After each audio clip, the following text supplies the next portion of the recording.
Hi, Chef Shane here, and I want to show you how to cook a salmon with a straightforward lemon caper sauce. Here we go.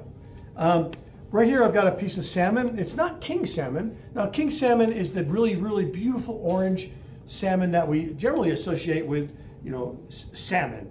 This is a wild caught other type of salmon. I'm not quite sure what it is. So what I'm going to do is make it into cubes because we're kind of going to proceed in that way. So I need a sharp knife. I'm going to sharpen it a few times. And with the skin on it, I'm going to make a handle by nicking it here. Unfortunately, there'll be some extra here. So I just made a little bit of a handle here so I can come underneath and push it away and de-skin it. So here I got a little bit of extra meat, which quite frankly at home, I'm going to give to my cat. So what I'm going to do now is I'm going to cut this into cubes. My knife is quite sharp. So make it a bunch of cubes so you can all get a little taste here. All right. So, and what I have here is a highly seasoned flour, salt, pepper, several other herbs, really heavily seasoned. So I'm going to really kind of toss it around. I've got a aluminum saute pan here. I prefer not to use non-stick. This brown's much nicer. Got some vegetable oil. And let's see, get rid of this mise en place. So you can see here, my cutting board was on a wet cloth. Here's the mise en place I need: salt, pepper, butter, capers, lemon, and some parsley. Got a hot pan. I'm going to go ahead and squeeze in some oil. And yeah, that's hot, ready to go. And I'm going to put some of these in my hand and shake the flour off. And I'm going to push them in this way, but notice my hand is not on top of the pan. It's behind the pan. That way there's no possible bounce back. Again, I've got a flour here. I'm going to shimmy the flour off, put my hand behind the pan and push it in. My hand never gets above the oil. My final up the ninth, here we go. So I'm going to push it in. And you might notice that I'm shimmying the pan. That way it keeps from sticking. In fact, I see I have two kind of stickers here. I'm not sure what the science is behind the shimmy and the stick, but it exists.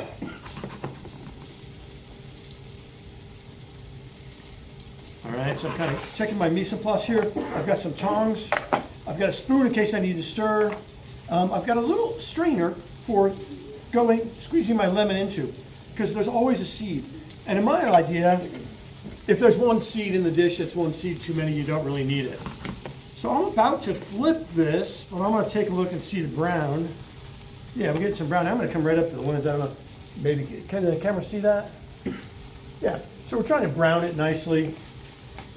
Yeah, so what I'm going to do is I'm going to shimmy it to the, oh, there's a sticker again. Shimmy to the front of the pan, and then hopefully with one motion, pull it back, and almost all of them will have flipped. Let's see. I don't know, can the pan see that? Can I see it? Okay, cool. So now I'm continuing to saute. Some other words for saute are fry or sear. Most of the oil's gone. I didn't have any real extra oil. Shimmying it.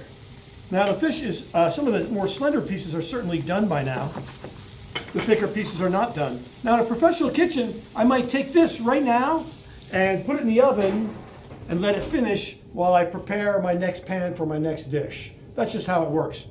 And as chefs always use a cloth. There's no such thing as a pot holder in a kitchen. I've never seen one. All right, so I think it's getting pretty darn close. Now, a king salmon can be cooked very rare, if not raw. This is sort of a salmon of undetermined name. So without further ado, I'm going to go ahead and throw in some butter here. Probably going to sizzle up pretty good. That's about a big tablespoon. I'm going to squeeze in a big tablespoon of lemon. Draining it. Not a single seed. How? What a deal. I'm going to put in salt and pepper. But in this case, not salt, because the capers are really salty. But I am going to put some pepper in. And then for color, notice I continue to shimmy it. I'm going to put in some parsley cut up. Now I can really kind of start to toss it around. And ladies and gentlemen, here we go. We've got a sauteed salmon in a lemon caper sauce. There we go. Bon appetit.